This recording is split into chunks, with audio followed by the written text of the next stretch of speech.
Hello and welcome to another episode of Podcast the Motion Picture. Today we are continuing our trip into the foyer of Rian Johnson films.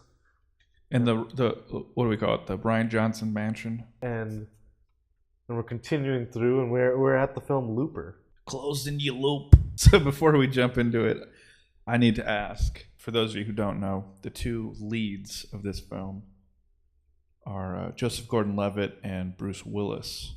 And I'm sure I listed that incorrectly. I'm pretty sure Bruce Willis has top billing. And speaking of promotion, that was their selling point. Bruce Willis. Joseph Gordon-Levitt is young Bruce Willis. Yeah. But with that in mind, what is your favorite Joseph Gordon-Levitt film? Then what is your favorite Bruce Willis film? Not included. Okay, we can all agree that our favorite and the best Bruce Willis film is none other than not one, not two, three, or four, but The Fifth Element. I mean, it's got such great lines as "You are fired." At least I got lunch though. Or the Corbin Dallas line. Thrilled.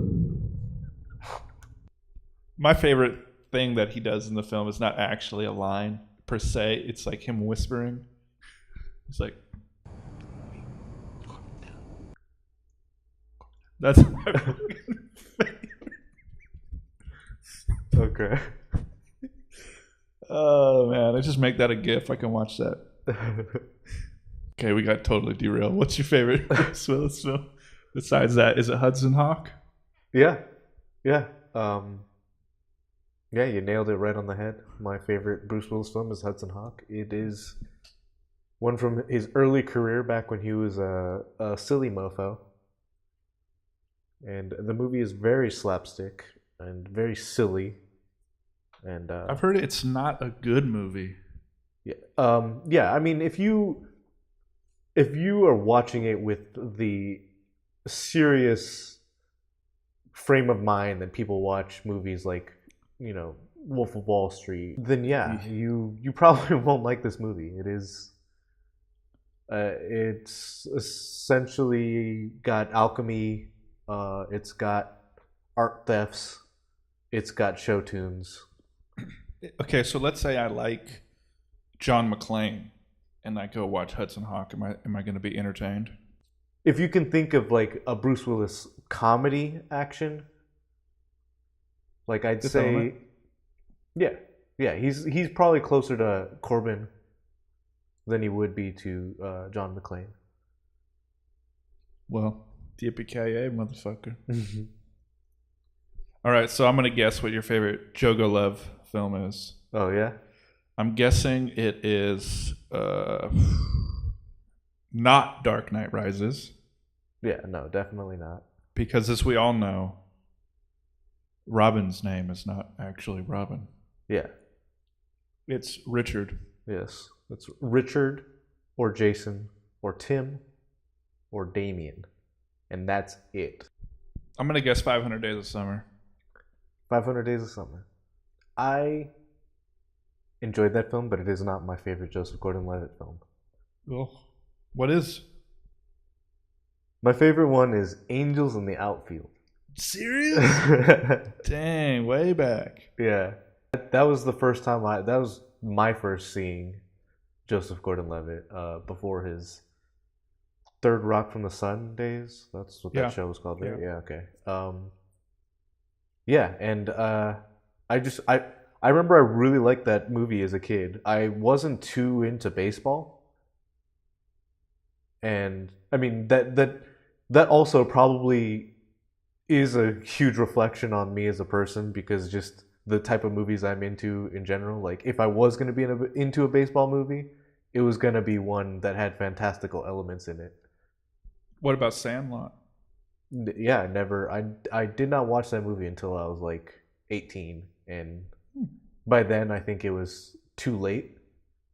Yeah. Like it felt endearing because it reminded me of simpler times in the 90s, you know. It had that type of setting that you see in those Richie Rich Sandlot, Yeah, but but yeah, it didn't connect with me as an adult.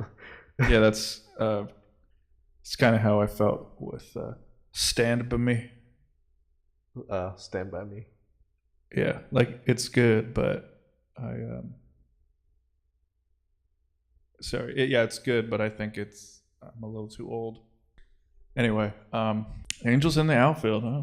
Mm-hmm. Very cool. Yeah, it's very. I don't think there's any kid that wouldn't get inspired to stand up and start flapping your wings and believing.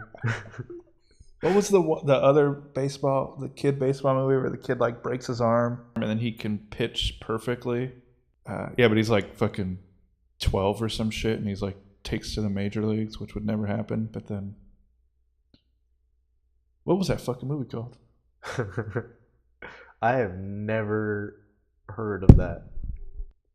So while I look this up, my favorite. Do you want to ask me what my favorite films are? Yeah, let's start with your favorite Bruce Willis film. Do you want me to guess?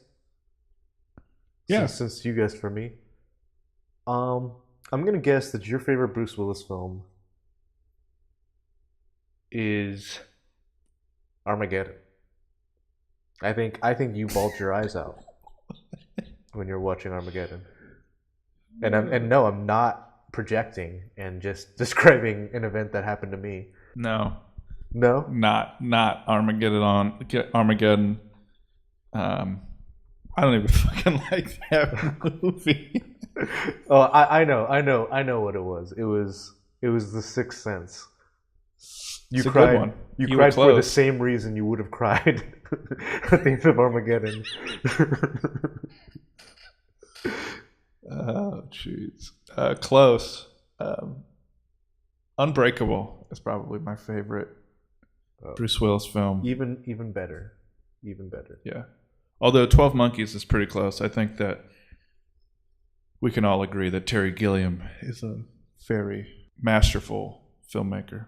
Very, very artistic. The film I was thinking of earlier was called Rookie of the Year.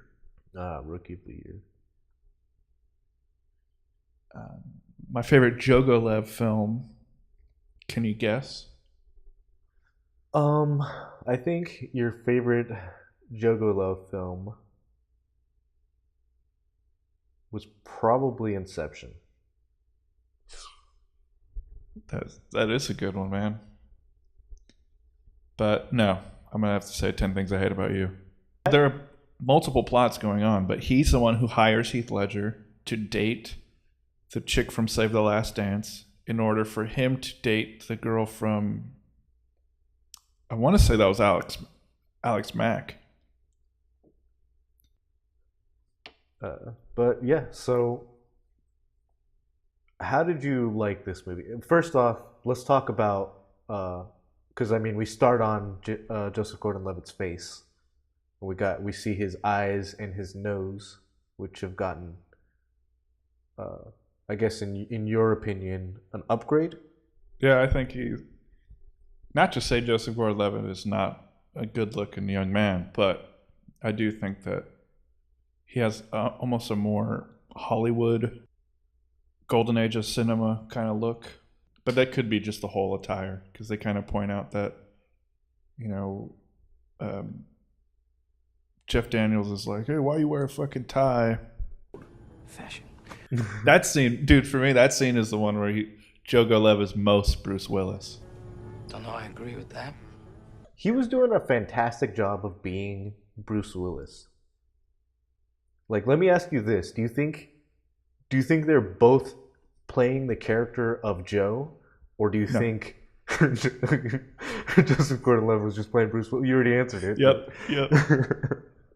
Yeah, I don't think Bruce Willis plays a role. We only ever see Bruce Willis as like these serious badasses that it's kind of hard to like differentiate John McClane from Joe from Looper, because once he gets a gun in his hand, he fucking kills that whole club. I was thinking to myself during that time, Kid Blue is just causing the worst accidents in this movie. Yeah, I feel bad for him, man. Because he's trying so hard. His heart's in the right place. I sort of felt bad for him. I didn't feel bad for him when the door hit him. The very first time we saw him. It was like, this idiot. Yeah. No, dude, there's so many good things. Like, I want to know, I'd like to talk to that actor and wonder if, like, him, so the scene right minutes before what you're describing where he get hit in the head, he's like spinning his scat around, talking about how great it is, and he kind of like drops it for a sec. Yeah. I want to know if that was like, he just did it and they kept it in, or if Ryan Johnson had told him, so yeah, your character's a fuck up, so you're really sloppy at things. So what did you think about the change of pace from the busy city life to the rural farm halfway through the film? It was interesting. They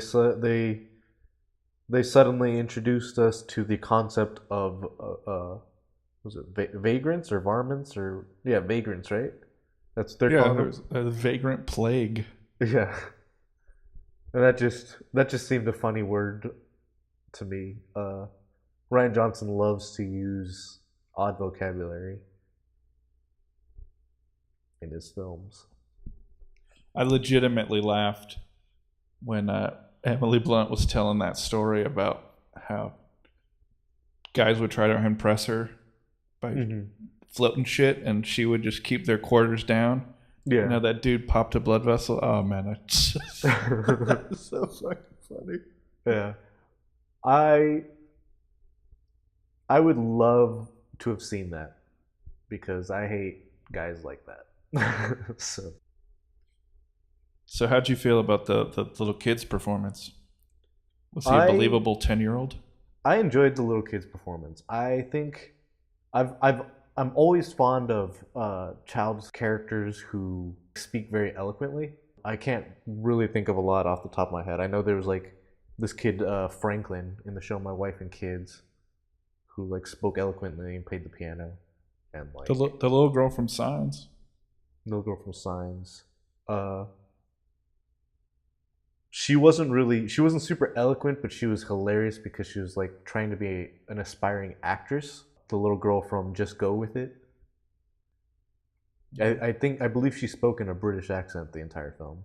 I would be terrified if my kid was some fucking super mutant. Spoilers for Stranger Things season 2, but they do a very similar tantrum argument, and I feel much more afraid in Looper. She has to get in a fucking safe to like... Yeah. I kind of felt that to be... I mean, like, yes, you deserve your safety and stuff, but I kind of felt that to be counterproductive. I don't know if he's ever seen the safe, but like, if you're growing up, like, how does that make you feel? You know what I mean? If I did have a kid like that, I wouldn't be hiding his powers. We would be using his powers every fucking day because control is the most important thing. And until he has control, there's no safety. So he's practicing every goddamn day. I'm Korean, so fucking tutoring, hagwon, whatever you need to do, you gotta get that shit under control. So, on a scale of avoid it, watch it, rent it, or buy it, how do you rate this film? Rent it. Really? Not good enough to keep in the permanent collection? Like, I did enjoy it, and especially having watched it the second time, because, and yeah, I do think it is worth watching twice, because you don't catch those little allusions and jokes that they're making to Jogo Love before you see the loop come around, because he's learning French, and Jeff Daniels is like, really? You should be learning Mandarin. You sure you don't want to learn Mandarin? Yeah, kid, I'm from the future. Yeah. All right, we'll see you at the movies, everybody. See ya. Bye.